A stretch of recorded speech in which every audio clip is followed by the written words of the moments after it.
For 13 years, I had given everything to my wife's father's company. My time, my energy, my ideas, and my loyalty. I had worked through weekends, missed vacations, and sacrificed sleep, all to transform the struggling firm into an empire worth $85 million. It wasn't just a business to me, it was my creation. I had built it from the ground up, turning failed ventures into strategic successes, closing deals that others deemed impossible, and making my father-in-law's name synonymous with power and prestige.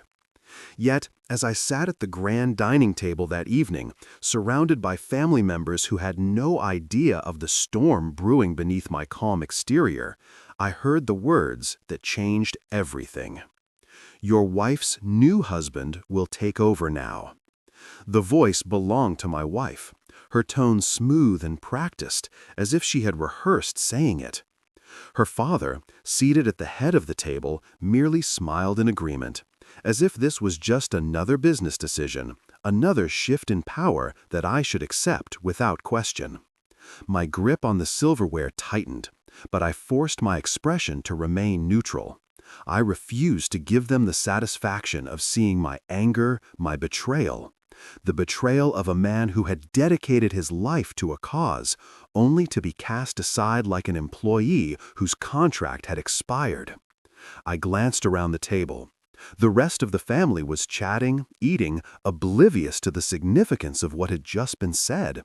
Or maybe they knew, but they had chosen to stay silent, unwilling to challenge the patriarch's decision. That was how it had always been. What he said was law. And I had been a fool to believe that loyalty mattered, a fool to think that years of hard work and sacrifice would make me irreplaceable, a fool to assume that my wife, the woman I had built a life with, saw me as her partner rather than a placeholder. Her new husband. I looked at her then, truly looked at her, and realized something I should have seen long ago. She had never fought for me, never stood up for me, never challenged her father's authority, even when his choices were unfair. She had simply played the role of the obedient daughter, the princess waiting for her father to arrange the best possible deal for her. And now she had been promised to another man, not because I had failed her, not because I was lacking, but because I was no longer useful to them. I placed my fork down gently, smoothing my napkin over my lap, maintaining the mask of control that had carried me through countless business meetings. I wouldn't react. Not here, not now. They expected anger. They expected resistance. They expected me to protest like a man who didn't see the game they were playing. But I saw it now. The room filled with laughter, the clinking of glasses, the hum of conversation. And yet, to me, everything had gone silent. I had built them an empire, and they thought they could hand it over to another man while I walked away quietly? That night, I didn't sleep. I sat in the dim glow of my study, staring at the documents stacked neatly on my desk. Financial records, contracts, agreements, all the proof of what I had given to this company, to this family. They had underestimated me. They thought I was just the workhorse, the fool who had built their fortune while they held the reins. But they had forgotten something important. The horse they had ridden for 13 years had learned to run without a rider. And if they thought I would simply walk away from everything I had built, they were gravely mistaken. By 3 a.m., I sat alone in my home office, the glow of my laptop screen illuminating the determination on my face. Sleep had no place in my mind tonight. Adrenaline coursed through my veins as I combed through every document, every contract, every financial statement I had ever signed. The betrayal from earlier that evening still rang in my ears like a haunting echo. "Your wife's new husband will take over now." Those words should have broken me. They should have shattered my resolve. But instead, they had ignited something far more powerful, an unwavering fire to take back what was mine. For 13 years, I had been methodical. While my father-in-law had played the respectable businessman and my wife had lived in luxury, I had been making moves. Subtle, quiet, but undeniably strategic. I was not a fool. I had seen the way power shifted in this family, how loyalty was never a guarantee, how the only person I could ever truly trust was myself. And so, I had ensured that my control over the company was not just symbolic, it was legal, ironclad, and absolute. My fingers flew across the keyboard as I pulled up the executive shareholders agreement. The numbers stared back at me, a stark reminder of what I had orchestrated over the years. 62%. That was how much of the company I owned. Not my father-in-law, not my wife, not the stranger they had handpicked as my replacement. Me. I leaned back in my chair, exhaling slowly. They thought they had boxed me into a corner, but they had no idea that I had already built an escape route. They expected me to disappear quietly. Instead, I was going to remind them exactly who they were dealing with. As the clock struck 8:45 a.m., I walked into the company headquarters not as a man who had been discarded, but as a man who was about to burn their carefully laid plans to the ground. The lobby was already bustling with employees, executives, and assistants moving between meetings. Some offered me nods of respect. Others glanced at me with uncertainty. The whispers had already started. Did he hear the news? Will he step down? What's he going to do? I ignored them. I wasn't here for rumors. I was here for war. Taking the elevator to the top floor, I strode into my office, my presence alone sending a wave of tension through the space. My assistant, Eleanor, looked up from her desk, her face betraying none of the chaos that must have been circling through the company grapevine. She had been with me for nearly a decade, loyal, sharp, and always 2 steps ahead. "Schedule a board meeting for noon," I said, setting my briefcase down. She hesitated only for a second before nodding. "Understood. Anything else?" "Yes," I said, my voice calm. "Call the legal team. I want them ready." Her gaze flickered with understanding. The fight had begun. By the time I settled into my chair, I was already anticipating their next move. My father-in-law would waste no time. He would call in his favors, push the executives to accept the transition, frame it as a necessary shift in leadership. He would use my wife's name to solidify his argument. After all, who would question a man passing his business to his daughter and her new husband? The problem was, I wasn't just a name on a piece of paper. I was the name on the contracts that mattered. At exactly 9 a.m., as if on cue, my office door swung open without so much as a knock. My father-in-law entered first, his presence as overbearing as ever, followed by my wife, her posture poised as if this was nothing more than another meeting. And then he walked in, the so-called new husband. Tall, young, confident, exactly the type of man my father-in-law would consider worthy of taking my place. He exuded arrogance, a smugness that came from believing he had already won. I almost laughed. "I assume you're aware of the transition," my father-in-law said, his voice carrying the weight of expectation. I leaned back in my chair, steepling my fingers together. Transition? Interesting choice of words. The man beside my wife smirked, as if he found this amusing. I ignored him. He was nothing more than a placeholder, a pawn in someone else's game. My focus was on the real threat, the man who had orchestrated this betrayal in the first place. "We need you to oversee the handover," my father-in-law continued. "We expect full cooperation." I exhaled slowly, shaking my head. They really thought they had everything figured out. "You don't have the authority to make that decision," I said, my voice eerily calm. A flicker of irritation passed over his face. My wife's expression barely shifted, but the smug look on her new husband's face faltered. I reached for the remote on my desk and pressed a button. Behind me, the massive screen on the wall lit up, displaying the executive shareholders' agreement. Their eyes darted to the document. Confusion set in first, then panic. This document states that any transfer of power requires approval from the majority shareholder, I said, watching as the reality of the situation dawned on them. And that would be me. Silence. Heavy. Unmistakable. For the first time, my father-in-law's mask of composure cracked. "This is impossible," he muttered. "No," I corrected, my voice cutting through the tension. "What's impossible is thinking I would spend 13 years building something only to let you steal it from me." I turned my gaze to my wife. "Did you really think I wouldn't see this coming?" I asked her, my voice laced with disappointment. She didn't answer. Her hands tightened into fists at her sides.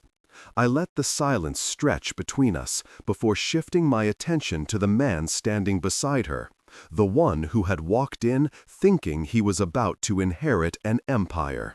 "You have two choices," I told him. "You can work under me, or you can walk out that door and never step foot in this company again." His face turned red, his jaw clenched. He looked at my wife, then at my father-in-law. He had expected a victory lap, not a public humiliation. He stormed out without a word. My father-in-law hesitated for a fraction of a second before following. My wife lingered for a moment longer. She met my gaze, searching for something. Anger, regret, weakness. She found none. I had spent years building this empire, and if they thought they could take it from me, they were about to learn just how wrong they were. The air in my office was thick with tension long after my father-in-law and my so-called replacement had stormed out. My wife was still standing there, her hands clenched at her sides, her carefully curated mask of indifference slipping ever so slightly. She wasn't used to losing. Neither was her father. But today they had lost. I leaned back in my chair, watching her closely. She was waiting for me to break the silence, to give her something, an explanation, an argument, a reaction. But I wasn't playing that game anymore. "You knew," she finally said, her voice quiet but edged with something sharp. "You knew all along." I tilted my head slightly, as if considering her words. What exactly did I know? Her nostrils flared. "Don't play dumb. You knew what my father was planning. You knew he was going to transition the company to—" She stopped herself before saying his name. I didn't have to. I let out a slow breath, tapped my fingers on the desk. "Of course I knew," I said smoothly. "I know how your father operates. He's predictable. He thinks power is something he can shuffle around like a deck of cards. He underestimated me, just like you did." Her lips pressed into a thin line. "This doesn't have to be a war, you know." I laughed, the sound dry and humorless. "It already is, darling." Her gaze flickered to the massive screen behind me, still displaying the shareholder agreement, the document that had just dismantled all of their carefully laid plans. I saw the realization in her eyes, the understanding that the life she had expected, the seamless transition she had envisioned, had just gone up in flames. "So what now? You think I can just keep me out? That my father will accept this?" I stood up slowly, deliberately, and rounded the desk. She stiffened slightly as I stopped right in front of her. "Let's get something straight," I said low. "Your father doesn't run this company anymore.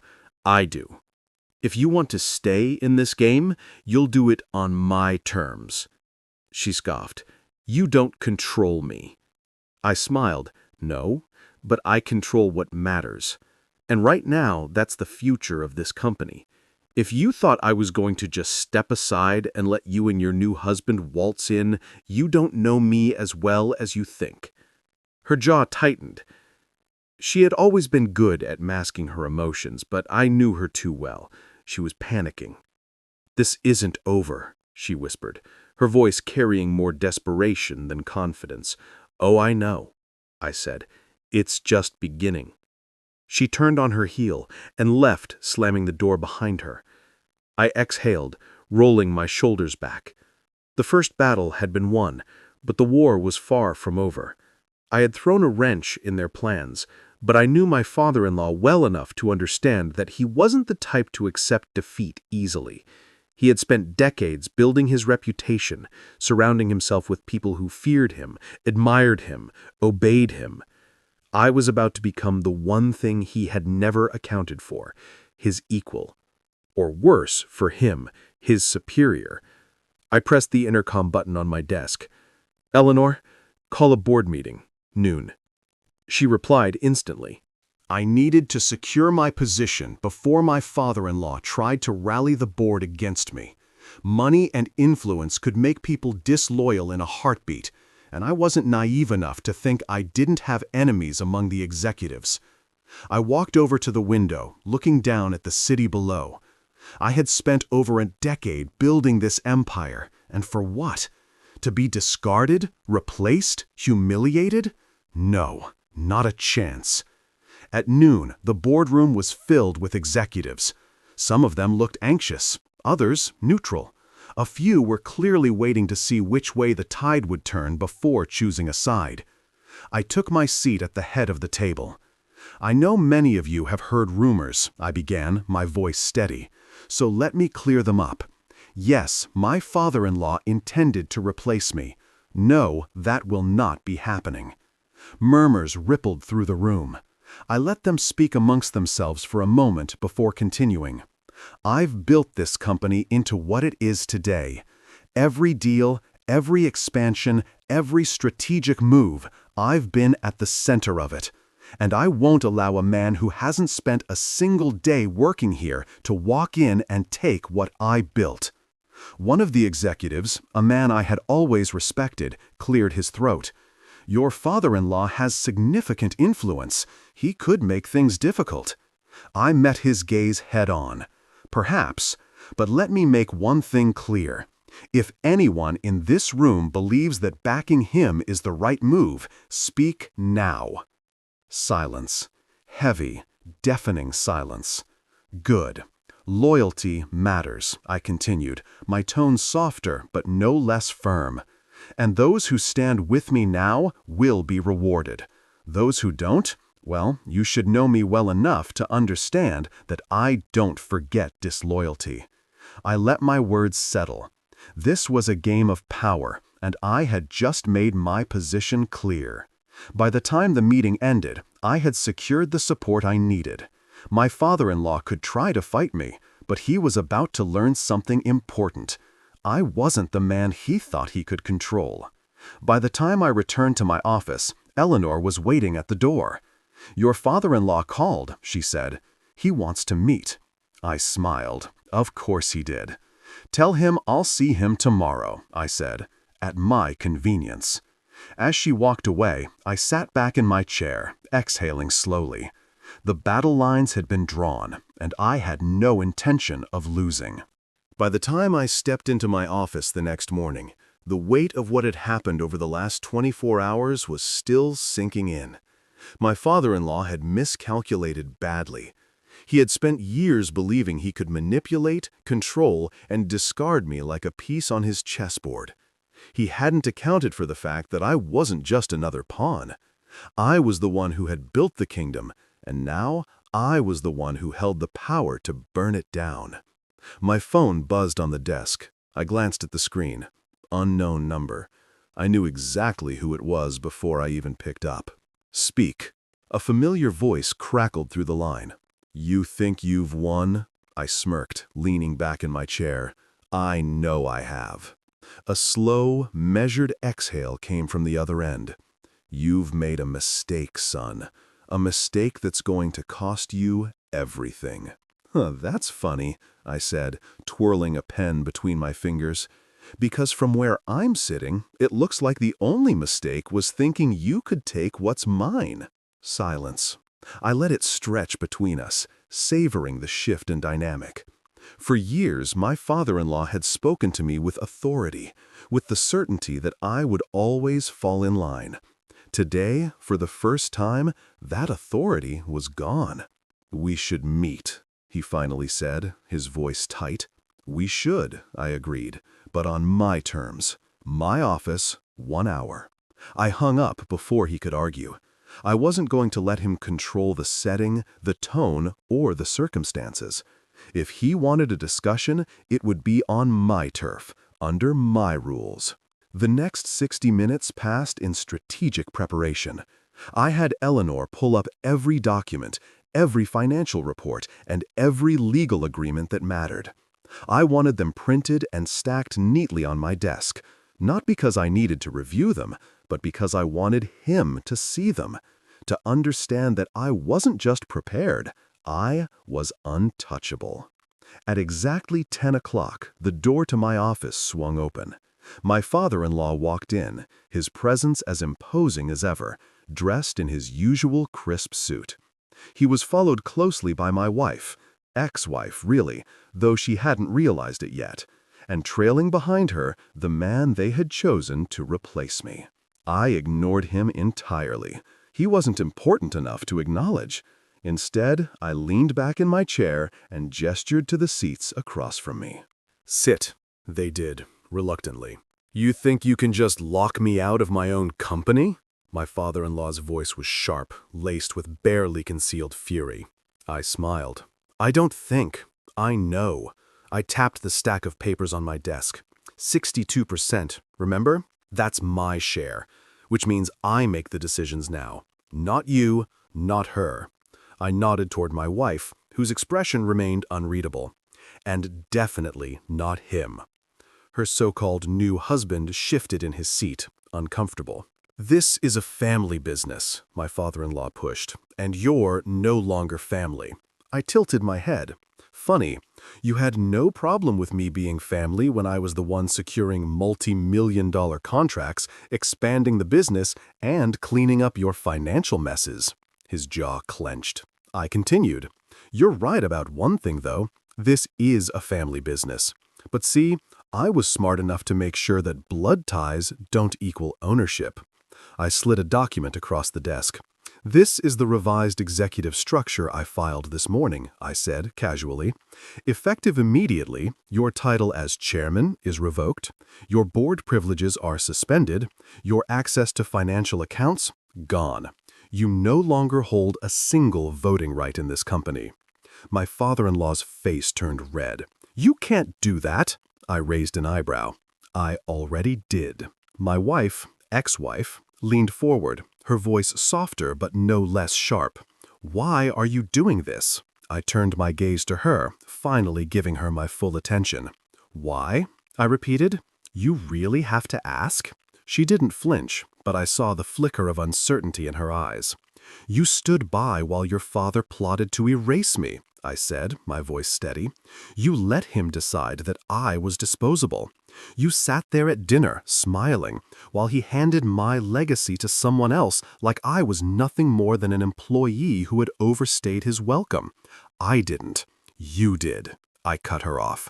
"And now you get to watch as everything you thought was yours slips through your fingers." Silence. The man beside her, her new husband, was visibly uncomfortable. He had come here expecting a smooth transition, a welcoming handoff. Instead, he was sitting in the room with the man he had tried to replace, realizing just how out of his depth he truly was. I turned back to my father-in-law. "You built this company, but I made it an empire. And now I own the empire." I stood up, buttoning my suit jacket.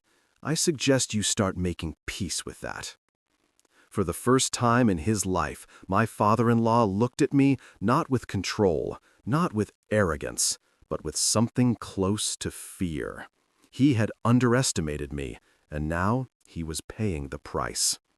He stood abruptly, shoving his chair back. "You'll regret this." I smiled. "No, you will." He turned and stormed out, slamming the door behind him. My wife hesitated for a brief moment. I saw something in her eyes. Maybe regret, maybe realization. But it didn't matter anymore.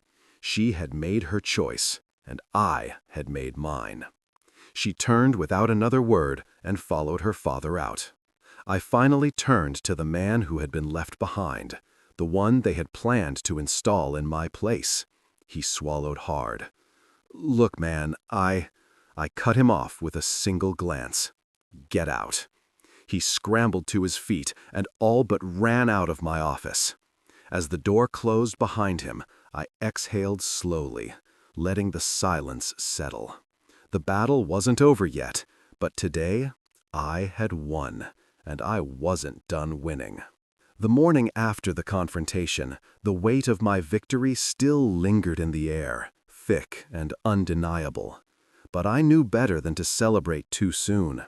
My father-in-law wasn't the type to bow out quietly. No, he would retreat, regroup, and come back swinging. He had spent decades building his power, surrounding himself with men who owed him favors, men who would gladly stab me in the back if it meant securing their own positions. Which was why I had to move first. I arrived at the office earlier than usual, stepping into the sleek glass tower that bore my legacy. The employees who had once greeted me with polite smiles now looked at me with something different: hesitation, uncertainty. The whispers were growing louder. The company had become a battlefield overnight, and everyone was waiting to see which side would come out on top. Eleanor was already waiting in my office when I walked in, her hands resting on a thick stack of files. She had worked with me long enough to know that I wouldn't be resting after yesterday's events. "They're rallying," she said without preamble. I didn't need to ask who they were. "How many?" I asked, taking off my jacket and draping it over the chair. "5 board members met with your father-in-law late last night. 3 more were contacted this morning. He's offering them incentives, bonuses, future positions, anything to convince them to vote against you in the next emergency board meeting." I smirked, shaking my head. "Predictable. He's desperate," I mused, taking a seat and glancing over the documents she had prepared. "Desperate men can be dangerous," she warned. She was right. My father-in-law was many things, but he was never a man who accepted defeat easily. If he couldn't beat me fairly, he'd try to do it by force, by twisting the narrative, by making me look unstable or incapable, which meant I had to make my next move loud enough that no one dared challenge me again. I flipped open one of the files, scanning the contents. It was a detailed audit of the company's financials, one my father-in-law never expected anyone to see. "You went digging," I said, an eyebrow raised at Eleanor. "You pay me to be thorough," she responded with a shrug. I leaned back, taking my time to absorb the numbers in front of me. Hidden losses, mismanaged funds, embezzlement disguised as business expenses. My father-in-law wasn't just trying to push me out, he was trying to cover his own tracks. I exhaled slowly, tapping my fingers against the desk. "How much does the board know?" "Nothing. He's kept it buried well." "And if we release this," Eleanor hesitated for a fraction of a second, "it would destroy him." I nodded, my mind already working through the angles. "Schedule a board meeting." "For when?" "Today." Her eyes flickered with understanding. No hesitation, no second guessing. "I'll make the calls." The battle lines had been drawn, and today I was going to end it. By noon, the boardroom was filled with executives, each of them wearing carefully guarded expressions. They knew something was coming. My father-in-law was already seated at the far end of the table, his posture stiff, his eyes locked onto me the moment I entered. I didn't look away. I took my seat at the head of the table, allowing the silence to stretch just long enough to make them uncomfortable. I called this meeting for one reason: to discuss the future of this company. A few of the board members exchanged glances. My father-in-law leaned forward, his fingers interlaced. "The future is already being decided," he said smoothly. "The question is whether you'll accept it or fight it." I smiled, tilting my head slightly. "Oh, I'm not fighting it. I'm shaping it." I reached into the folder in front of me, pulled out a thick stack of documents, and slid them across the table. "These are the company's financial records," I announced, watching as the executives leaned in. "Specifically, records of mismanaged funds, hidden debts, and unauthorized transactions." The reaction was immediate. Murmurs rippled through the room. Eyes darted toward my father-in-law. "This is nonsense," he snapped. "Is it?" I challenged, flipping to a specific page and turning the document toward him. "Because this right here, this is a record of $14 million funneled into offshore accounts under your name." The room fell silent. One of the board members, a man who had always been one of my father-in-law's closest allies, cleared his throat. "Is this true?" My father-in-law's expression barely flickered, but I saw the tension in his shoulders. He was cornered, and he knew it. "This is a private family matter," he said, his voice quieter now. "No," I corrected, my tone sharp. "This is a corporate matter, and as the majority shareholder, I have a duty to protect this company from corruption." More murmurs. The tide was shifting. I leaned forward, driving my point home. "You wanted to take everything from me. Instead, you just handed me everything I need to take you down." A long pause. Then finally, my father-in-law exhaled slowly. His gaze met mine for the first time. He looked truly defeated. "What do you want?" he asked. "Your resignation," I said without hesitation, "effective immediately." More silence. Then, to my surprise, he nodded. "Fine." A quiet gasp from one of the board members. Even my wife, ex-wife, looked startled. "And the shares," I added, "transfer them to me." My father-in-law clenched his jaw. "You're pushing it." "No," I said simply. "I'm ending it." A long pause. Then finally, he sighed, pushing the documents back toward me. "You really are ruthless," he muttered. I smirked. I learned from the best. And just like that, it was over. My father-in-law left the company that day. My wife didn't follow him, not immediately. She lingered, watching me, but I didn't spare her a second glance. I had won, and nothing would ever be the same again. By the next morning, the entire city knew what had happened. The headlines splashed across business news outlets were as brutal as they were satisfying. Corporate power shift. The end of an era at Blackwood Global. Chairman resigns amidst financial misconduct allegations. Blackwood empire crumbles. The rise of its true architect. I sat in my office, sipping my morning coffee, reading through each article with a quiet satisfaction. The war was over. The battlefield was mine. My father-in-law had been forced into resignation, stripped of the company he had once commanded.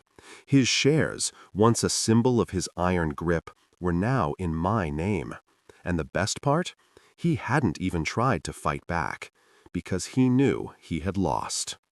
Eleanor entered without knocking, holding a tablet. "You made every front page. Some say you're a genius. Others are calling you ruthless." I smirked. Both are true. She set the tablet down and gave me a pointed look. "You should know something. Your ex-wife has been calling repeatedly." I didn't react. I had been expecting that. Let her call. Eleanor hesitated. "She also came by the building earlier. Security turned her away." I exhaled slowly. "She's not used to being ignored." "Clearly," Eleanor muttered, before shaking her head. "One more thing. You're getting interview requests. Bloomberg, Forbes, even a few international networks. Everyone wants a comment." I chuckled. "They want to know how I managed to dismantle a legacy in under a week." Something like that. I leaned back in my chair, considering. The truth was, I had no interest in feeding the media frenzy.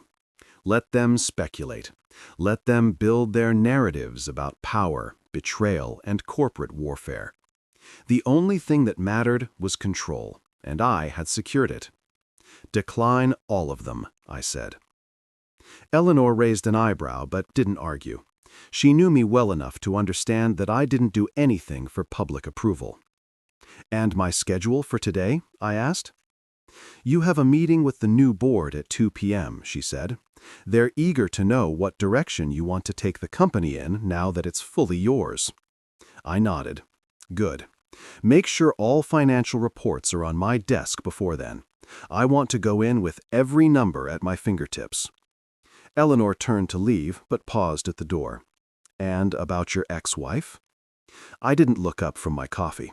She made her choice. She can live with it. Eleanor nodded and left. For a moment, I allowed myself to lean back and close my eyes. The past few days had been an all-out war, but I had emerged exactly where I needed to be, at the top. And I wasn't about to let anyone drag me back down. By noon, I received another call from her. I ignored it. By 12:30, a message came through. We need to talk. I smirked at the simplicity of it, as if a few words could undo everything. By 1, she sent another, please. That one made me pause, not because I felt anything for her. I didn't.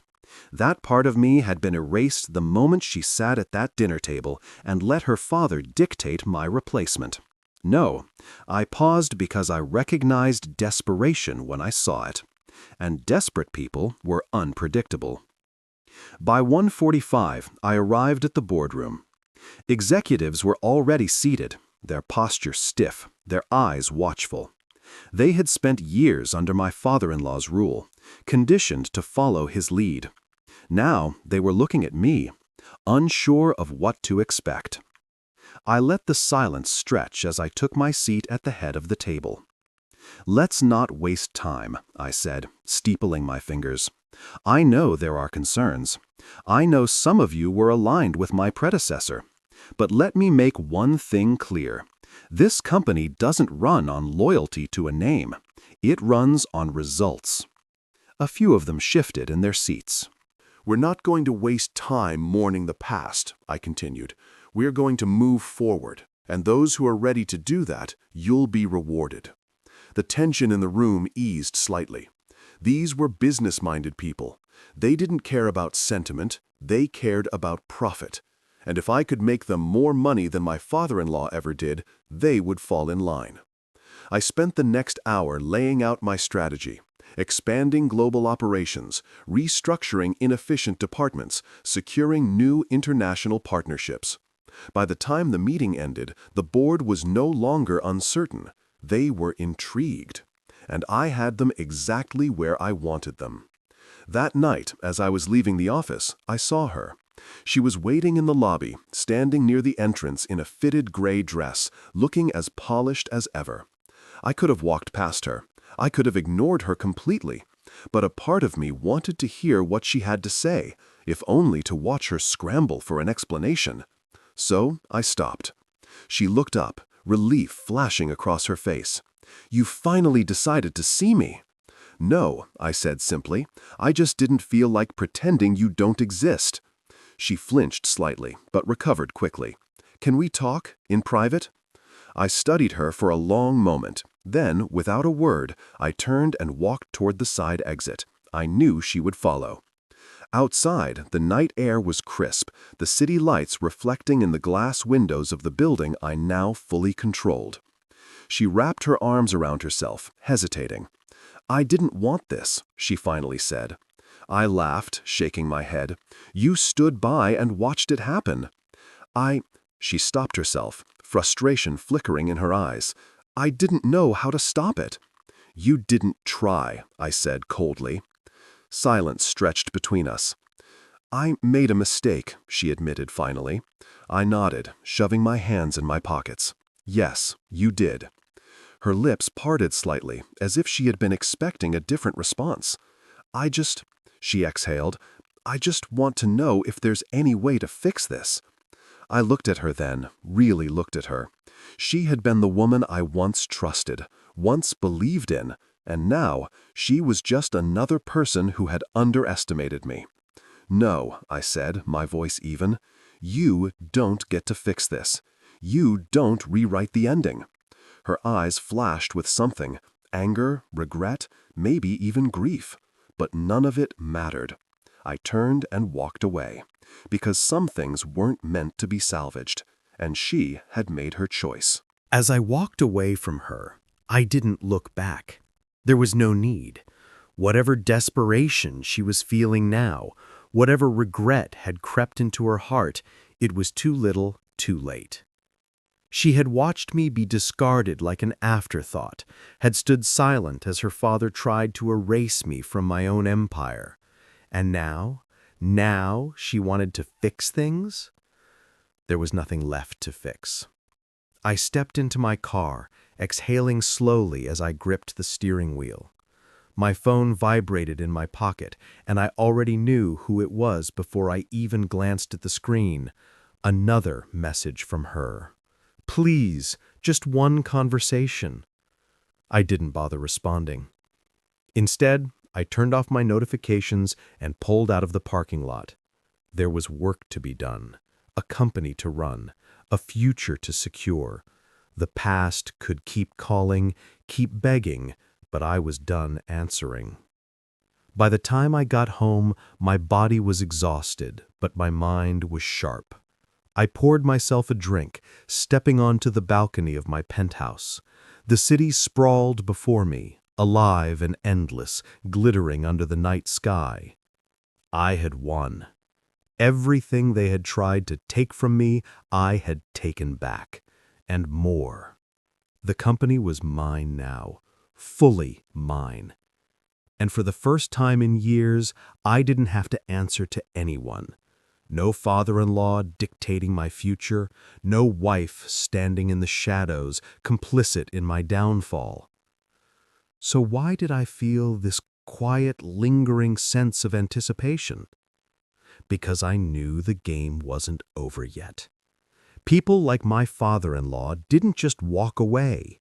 They regrouped, they retaliated, and I was ready for it.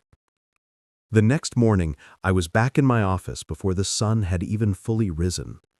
Eleanor was already there, as always, her efficiency unmatched. She slid a file onto my desk before I had even taken my seat. "You were right," she said simply. I flipped open the file and scanned the contents. A meeting had taken place last night. My father-in-law, a few of his old allies, a handful of investors who had benefited from his reign. They're looking for a way back in, trying to gather support, frame you as reckless, unstable. I smirked, setting the file down. They're desperate. Desperate men do dangerous things. She wasn't wrong. "Do we have leverage on any of the investors?" I asked, already knowing the answer. Eleanor nodded, flipping to another page in the file. 3 of them have questionable financial histories, offshore accounts, unreported earnings, some borderline legal dealings. If they push too hard, we can squeeze them. And the rest? 2 of them are just waiting to see who comes out on top.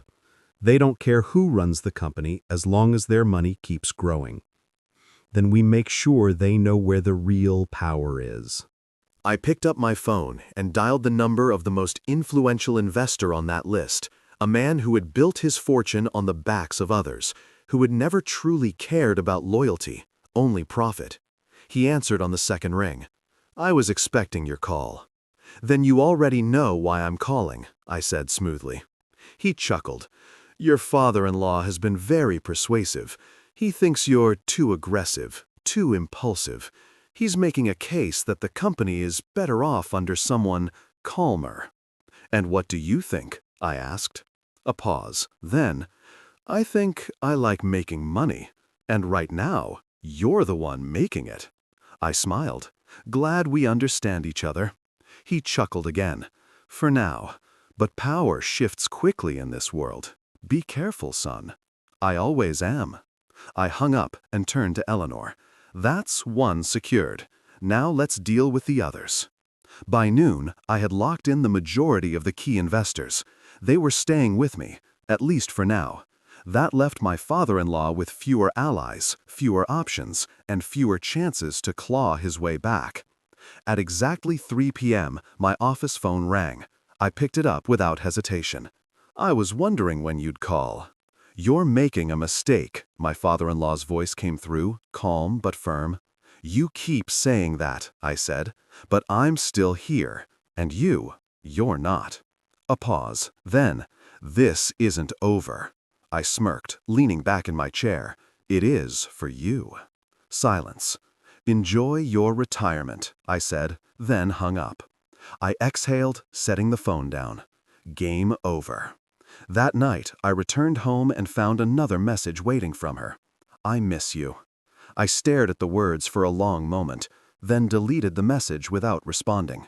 She had chosen her side, and I had won. I stepped out onto my balcony, the city stretching before me. For the first time in years, I was exactly where I was meant to be, untouchable, unstoppable, and finally free. By the next morning, the dust had settled, but the game wasn't over. Power struggles never truly ended. They just shifted, reshaped themselves into new battles, new challenges. The difference now? I was the one holding the sword. I arrived at the office before sunrise, the city still waking up, as I stepped into the towering glass building that bore my legacy. Employees were moving through the halls, whispering, stealing glances my way. They weren't used to this version of me, the man who had once worked silently in the background, now the man in charge. Eleanor was waiting in my office, already scanning through her tablet. She barely glanced up as she spoke. Your ex-wife was seen leaving her father's house late last night. Sources say she's distancing herself from him. I smirked. Of course she is. She sees the writing on the wall. Eleanor finally looked up, giving me a pointed look. You think she's doing this for you? I let out a short laugh, shaking my head. No, she's doing it for herself, because that's who she was. She had spent years aligning herself with power, making sure she was always on the winning side. Now that her father had been cast out, she was looking for a way to reclaim her position. What do you want to do about it? Eleanor asked. I leaned back, considering. Nothing. Let her flail. Let her wonder if I'll let her back in. Let her feel what I felt the moment she betrayed me. Eleanor nodded, not arguing. She knew better than anyone. I didn't act out of emotion. I acted out of strategy. What else? I asked, shifting my focus back to business. The remaining board members are aligned with you, at least for now. The investors who were on the fence have backed down, but there's still one problem. I arched an eyebrow, and that is? She slid a document onto my desk. Your father-in-law still has influence. He may not have ownership, but he has connections. If he wants to make things difficult for you, he can. I glanced over the document. It detailed his remaining assets, his political ties, his ability to manipulate certain markets. He's not done fighting, I mused. No, Eleanor agreed. He's just waiting for an opening. I exhaled slowly, tapping my fingers against the desk. Then I won't give him one. Schedule a meeting with the board. I want everything airtight before he makes his next move. Already on it, she said, stepping out of the office. I turned my chair toward the window, gazing out over the city. This was the part no one ever talked about. What happened after you won? People assumed victory was the end, but it never was. Power had to be maintained, defended, strengthened. And I wasn't about to let anyone take it from me again. By noon, the boardroom was packed. The atmosphere was different now. No more uncertainty. No more divided loyalties. They all knew where the power lay. What else? I asked, scanning the room. Blackwood Global is no longer just a domestic firm. We're taking it global. A few surprised glances. Some nodded, already considering the implications. "We've relied too long on old strategies," I continued. "We were reactive. Now we're going to be proactive. New markets, new investments. We don't sit back and wait for opportunities. We create them." An executive shifted in his seat. "That's going to require aggressive funding." I smiled. "I'm aware." Eleanor slid another document across the table. "We've already begun securing private capital. Within the next 3 months, we'll have the liquidity needed to make our first international acquisition." Murmurs of approval. My father-in-law had spent years treating this company like his personal kingdom, using it to consolidate power rather than actually grow it. That was his biggest mistake. He played defense. I wasn't going to.